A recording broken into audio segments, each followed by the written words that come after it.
Êtes-vous favorable à la réforme du congé parental? Ça dépend dans quel sens. Si c'est dans le sens de l'obsession égalitariste de Madame Najat Vallaud-Belkacem, non. Si c'est au nom de l'équilibre des familles et du libre choix des parents dans l'altérité, parce que je crois à l'altérité, à la différence entre les hommes et les femmes, oui. Êtes-vous pour ou contre une plus grande pénalité ou pénalisation financière pour les partis qui ne respecteraient pas la parité? Pourquoi pas? C'est déjà le cas de l'UMP. C'est déjà le cas de l'UMP et de la quasi-totalité des partis. Pourquoi pas? Mais moi, j'aimerais intégrer une nouvelle parité. C'est de rendre obligatoire pour les partis politiques le fait de présenter aux élections législatives au moins 50% de leurs candidats issus du monde privé. Davantage d'agriculteurs, d'artisans et d'entrepreneurs dans le monde politique, comme je l'ai dit tout à l'heure. Voilà une nouvelle parité. Avec une mesure coercitive. Exactement. Ça, ce serait intéressant. Et vraiment révolutionnaire pour que les Français se sentent mieux représentés. Guillaume Pelletier, vous êtes pour ou contre la suppression de la notion de détresse pour l'IVG, pour justifier l'avortement? Est-ce qu'en supprimant le mot, on supprime la chose? Je n'en suis pas convaincu. La seule question que je pose, moi, sur cette question ô combien douloureuse et compliquée, d'abord je dis aux hommes et aux femmes politiques, méfions-nous de débats précipités sur ces questions-là, comme sur la question de l'euthanasie. Par exemple, la loi Leonetti est une loi d'équilibre absolument remarquable et qu'il est très compliqué de contourner.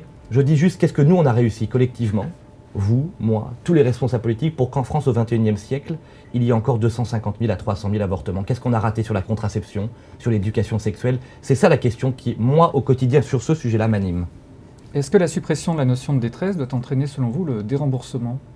Non.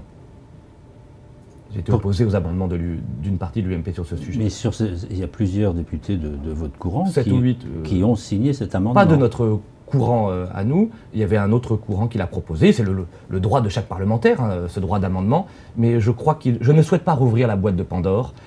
La loi Veil était une loi extrêmement compliquée, Madame Veil expliquait si bien avec des mots si précis que l'avortement ne devait pas être la règle mais rester l'exception. Ne rentrons pas dans des débats que nous ne serions pas capables de refermer. Voilà. Je crois que l'enjeu clé aujourd'hui, je l'ai posé tout à l'heure, c'est comment diminuer le nombre d'avortements dans notre pays. Il n'est pas possible qu'un pays aussi moderne que le nôtre ne puisse pas choisir des voies plus audacieuses et plus courageuses en amont sur les questions d'accès à la contraception ou sur les questions d'éducation sexuelle. Voilà. Donc c'est l'école qui doit... Je pense que c'est évidemment en partie l'école, c'est évidemment les parents, parce que la première éducation, le premier lieu d'éducation, c'est les parents. Et je crois qu'il faut qu'on imagine collectivement, ce ne sera pas en quelques minutes ou en quelques semaines, je crois que on a besoin d'un énorme consensus de la classe politique, mais aussi de l'ensemble des partenaires éducatifs et principalement des parents dans ce domaine. On en est malheureusement aujourd'hui très loin.